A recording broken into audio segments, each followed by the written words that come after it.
దేవుని పనిలో ప్రయోజనకరంగా కన్స్ట్రక్టివ్గా వాడబడు. లేదంటే దేవుని పనిలో నిపుణత కలిగి, దేవుని ఆత్మ కలిగి సాగుతున్న వారితో చేయి కలుపు, అంతేగాని కూల్చే పనిలో మాత్రం ఉండకు. అలా ఉంటే చాలా ప్రమాదం. నెహెమ్యా యెరూషలేము గోడలను కడతా ఉన్నప్పుడు కొంతమంది వ్యక్తులు, అపవాది ప్రేరేపించాడండి. దేవుని పని ఎక్కడ బలంగా జరుగుతుందో అపవాది కూడా అక్కడ బలంగా పనిచేస్తూ ఉంటాడు. ఎందుకంటే వాడికి మనసు ఆగదు.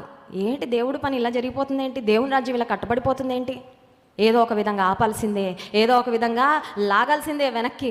టార్గెట్ చేస్తాడండి అపవాది. టార్గెట్ దాదాపు నేను గడిచిన ఒక వారం అంతా కూడా బ్యాక్ టు బ్యాక్ ప్రయాణాలు, మీటింగ్స్. పోయిన వారంలో దాదాపు నా బీపీ మొత్తం డౌన్ అయిపోయిందండి. పరిస్థితి మంచం మీద నుంచి లేస్తే 2 అడుగులు కూడా వేయలేని పరిస్థితి. 2 అడుగులు వేయలేని పరిస్థితి. నా కుమార్తె నాకు అన్నం తినిపించింది, ఎందుకంటే కూర్చొని తినను కూడా తినలేని పరిస్థితిలో ఉన్నా.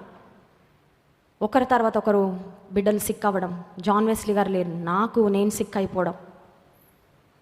సరే, నిన్న దేవుని మహాకృపను బట్టి ఆదివారం ఆరాధన జరిగించుకొని కొంచెం కుదుట పడుతున్నా, కొద్దిగా బీపీ కూడా నార్మల్ అవుతుంది అనుకుని ఇంటికి వెళ్ళేసరికి శుభవార్త, నా 3వ కుమార్తెకు 101 జ్వరం.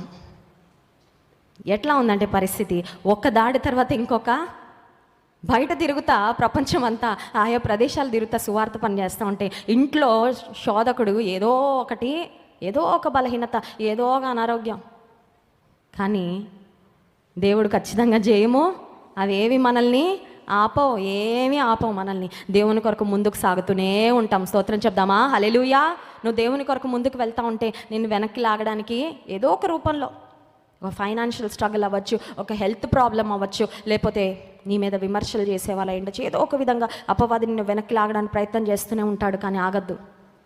పని చేయడము ఆపద్దు, విశ్రమించద్దు. Don't try to take rest. ముందుకే సాగుతూ ఉండు. దేవుడు తన శక్తినిచ్చి నీకు నడిపిస్తాడు, నిన్ను నడిపిస్తాడు.